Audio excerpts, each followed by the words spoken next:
ക്ഷേത്രത്തിന് ലഭിക്കുന്ന പണം ദൈവത്തിന് അവകാശപ്പെട്ടതാണെന്ന് സുപ്രീം കോടതി. ആ പണം ക്ഷേത്രത്തിന്റെ താൽപര്യത്തിന് മാത്രമേ ഉപയോഗിക്കാൻ പാടുള്ളൂ. സഹകരണ ബാങ്കിന്റെ അതിജീവനത്തിനായി ക്ഷേത്രത്തിന്റെ പണം ഉപയോഗിക്കാനാകില്ലെന്നും സുപ്രീം കോടതി ചീഫ് ജസ്റ്റിസ് സൂര്യകാന്ത് വ്യക്തമാക്കി. വയനാട് തിരുനെല്ലി മഹാവിഷ്ണു ക്ഷേത്രം, തൃശ്ശിലേരി ശിവക്ഷേത്രം എന്നീ ക്ഷേത്രങ്ങളിലെ നിക്ഷേപങ്ങൾ ക്ഷേത്രങ്ങൾക്ക് തിരികെ നൽകുന്നതുമായി ബന്ധപ്പെട്ട ഹർജിയിലാണ് സുപ്രധാനമായ നിരീക്ഷണം.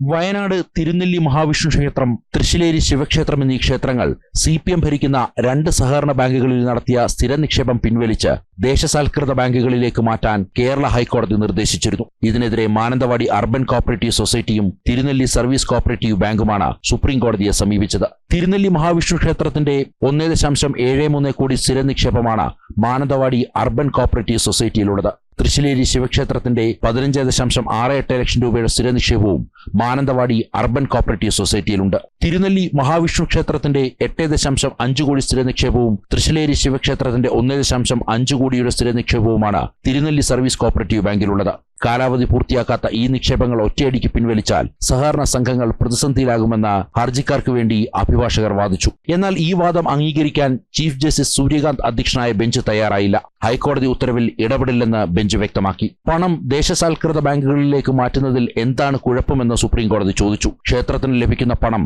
ദൈവത്തിന് അവകാശപ്പെട്ടതാണെന്നും ആ പണം ക്ഷേത്രത്തിന്റെ താൽപര്യത്തിന് മാത്രമേ ഉപയോഗിക്കാൻ പാടുള്ളൂ എന്നും അല്ലാതെ സഹകരണ ബാങ്കിന്റെ നേട്ടത്തിനായി ക്ഷേത്രത്തിലെ പണം വിനിയോഗിക്കാനാകില്ലെന്നും സുപ്രീം കോടതി ചീഫ് ജസ്റ്റിസ് ചൂണ്ടിക്കാട്ടി. ജനം, ഡൽഹി.